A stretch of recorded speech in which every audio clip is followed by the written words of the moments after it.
शंकर भगवान की आराधना करने वाला, शिव की स्तुति करने वाला, शिव की भक्ति करने वाला, शंकर की आराधना में डूबने वाले को भगवान दो देवियां उसके घर में प्रवेश करा देते हैं। पहले नंबर पर सरस्वती, दूसरे नंबर पर लक्ष्मी, दोनों का प्रवेश।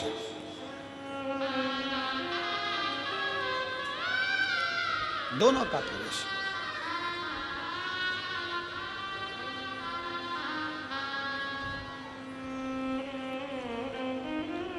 दो देवियां प्रवेश करती हैं। आप शंकर के मंदिर जाते हैं, शिव की आराधना करते हैं, शंकर की स्तुति करते हैं, शंकर का गुणगान करते हैं, शंकर के भजन में डूबते हैं, दो देवियां आपके घर में प्रवेश करना प्रारंभ कर देती है। लक्ष्मी भी आती है, सरस्वती भी आती है, विवेक भी बढ़ता, लक्ष्मी का आगमन भी होता।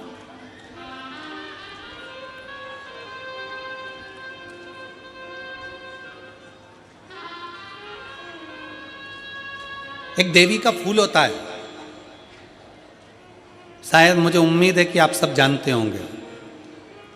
एक देवी का फूल होता है जिसको जायसोन या गूलर का फूल भी कहते हैं, घंटी वाला फूल भी कहते हैं, लाल कलर का होता है।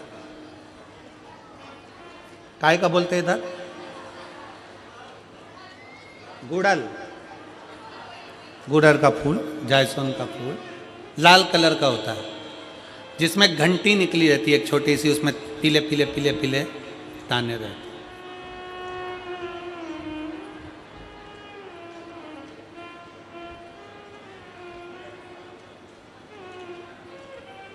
अगर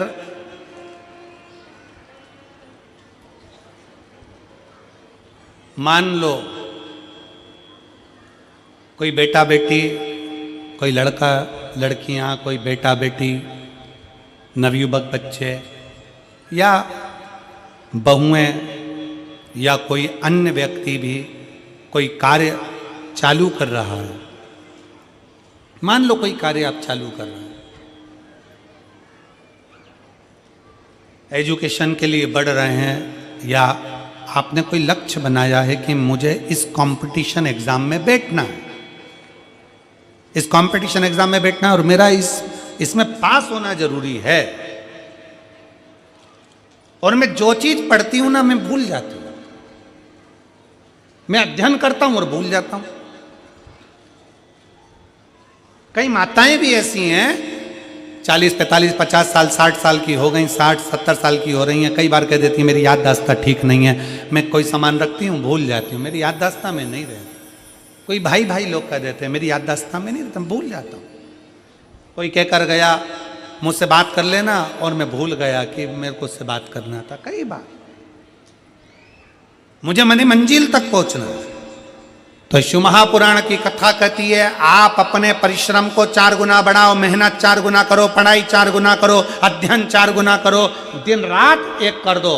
और साथ में जो अशोक सुंदरी की जगह है, ये शिवलिंग समझ लेना जरा, ये जलाधारी पार्वती जी का हस्त कमल, ये शिवलिंग, ये जलाधारी, और यहाँ से जल बहता है। राइट में गणेश जी, लेफ्ट में कार्तिकेय जी, और बीच में जम के बोलो जरा अशोक सुंदरी, ये बीच की जगह। जो घंटी वाला फूल होता है जिसको आप लोग जायसोन बोलें कि आपके क्षेत्र में गुलर बोलें, देवी जी को चढ़ता है, देवी जी का अति प्रिय पुष्प है, माता रानी का वो लाल पुष्प अति प्रिय। उसी पुष्प को ये बेलपत्र की जो डंडी होती है, बेलपत्र की जो डंडी का भाग होता है, उस घंटी का भाग उसी डंडी की ओर होना चाहिए। जैसे फूल की जो अंदर की घंटी जो निकली हुई है उसका भाग ऐसा डंडी की ओर होना चाहिए। मतलब आपको बेलपत्री पर ये फूल को इस तरह से रखना पड़ेगा, मतलब उसका जो घंटी का भाग है। हाँ लाइए जरा फूल लाओ, जेरा फूल, फूल मिल गया वो।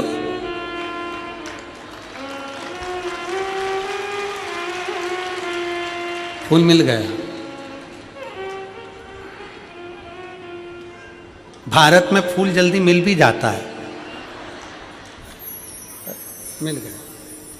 अब ये फूल और इस फूल की जो घंटी का भाग है वो इस डंडी की ओर हो, महाराज डंडी के साइड। अपनी कामना कर कर, अपना नाम और गोत्र का स्मरण कर कर, शिव जी से अपने मन का भाव बोलकर इस फूल को और इस बेलपत्र को 12 महीने शिवरात्रि पड़ती है। किसी भी शिवरात्रि पर अशोक सुंदरी वाली जगह पर, शंकर के शिवलिंग की ओर जो अशोक सुंदरी की जगह है वहाँ पर डंडी और घंटी का मुख शिवलिंग की ओर होते हुए उस बेलपत्र को समर्पित करो। कब करना है? पहले 1 लोटा जल समर्पित कर कर, फिर ये बेलपत्र अपनी कामना कर कर, बाबा से विनय कर कर, बाबा मेरा ये कंपटीशन एग्जाम है, मैं पढ़ूंगी, 4 गुना मेहनत करो, अध्ययन करो, अच्छी पढ़ाई करो, दिल से पढ़ो, रात दिन एक कर दो, और 1 घंटी का पुष्प, 1 बेलपत्र, जब तक तुम्हारा एग्जाम ना आए, 4 महीना, 5 महीना, 3 महीना, प्रत्येक शिवरात्रि, हर महीने शिवरात्रि आती है, प्रत्येक शिवरात्रि पर समर्पित करो। आप अपने लक्ष्य तक पहुंचोगे ही, कोई रोक नहीं सकता आपको। आप अपने लक्ष्य तक, अपनी मंजिल तक पहुंचे ही जाओगे। बोल बम का नारा है। साउंड सही कर दो भैया, हो रहा हो तो। पूरा गला पकड़ रहा है बहुत तेज।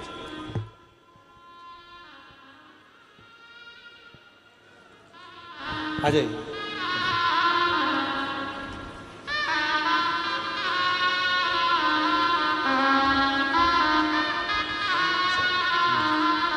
धन्यवाद बेटी, बहुत बहुत साधु।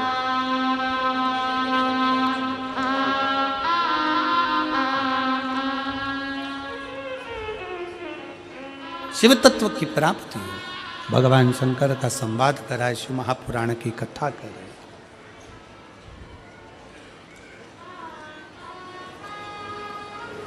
लक्ष्य पर पहुंचना है, मंजिल तक जाना है, मेहनत, संघर्ष, परिश्रम पूर्ण करिए।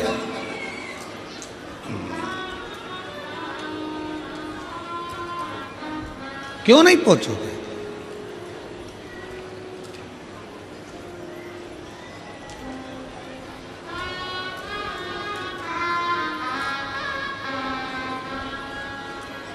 शिव कथा कर रही है, भगवान शंकर का संवाद कर रहा है, शिव महापुराण की कथा कर रही है। शिव की आराधना करने वाले को, शंकर भगवान की अविरल भक्ति में डूबने वाले को, भगवान शंकर की आराधना करने वाले को शिव तत्व की प्राप्ति होती है। शिव तत्व मिलता जरूर है,